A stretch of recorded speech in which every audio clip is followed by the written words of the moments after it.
Halo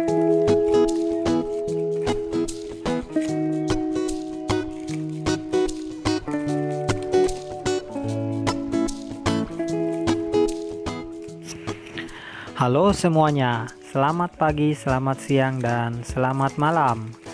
Salam sejahtera untuk kita semua para peternak ayam kampung. Khususnya untuk para pemula, saya akan memberikan 3 cara beternak ayam kampung. Yang pertama, sistem umbaran. Cara ini sangat bagus untuk para pemula yang memiliki modal kecil, karena dengan menggunakan sistem umbaran, maka indukan ayam akan berkeliaran bebas dan tak perlu membangun kandang yang besar. Cukup menyediakan tangkringan untuk ayam tidur pada malam hari. Kemudian pada pemberian pakan cukup 1 kali, yaitu pada pagi hari saja, karena ayam akan berkeliaran bebas dan mencari tambahan pakan sendiri. Serta peternak hanya perlu menyediakan tempat bertelur yang nyaman, agar indukan dapat bertelur dan mengerami telurnya sendiri sampai menetas. Yang kedua, sistem semi-intensif, yaitu beternak ayam kampung dengan cara membebaskan indukan ayam, tetapi dikelilingi dengan pagar yang tinggi agar indukan tidak berkeliaran jauh.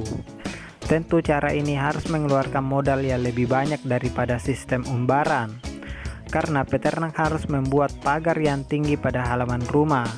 Kemudian pemberian pakan harus 2 kali, yaitu pagi dan sore hari, karena indukan ayam kampung tidak bebas mencari tambahan pakan. Untuk produksi telur, peternak dapat menyediakan tempat bertelur, kemudian dierami sendiri, atau dapat dikumpulkan kemudian ditetaskan di mesin penetas telur. Tentu ini membutuhkan modal yang banyak. Kemudian yang ketiga, sistem intensif, yaitu beternak ayam kampung dengan cara full di kandang. Tentu cara ini harus memiliki modal yang sangat banyak, karena peternak harus membangun kandang untuk indukan ayam. Kemudian ayam setiap hari berada di dalam kandang dengan pemberian pakan dan minum yang harus diperhatikan. Minimal pemberian pakan 2 kali sehari, yaitu pagi dan sore hari. Untuk produksi telur dengan sistem intensif tergantung daripada pakan yang diberikan.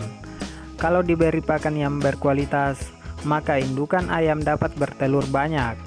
Tetapi jika diberi pakan biasa, maka indukan ayam akan bertelur sedikit. Dan kebanyakan peternak yang menggunakan sistem intensif memiliki mesin tetas, karena para peternak mengejar produksi yang banyak. Itulah 3 cara beternak ayam kampung.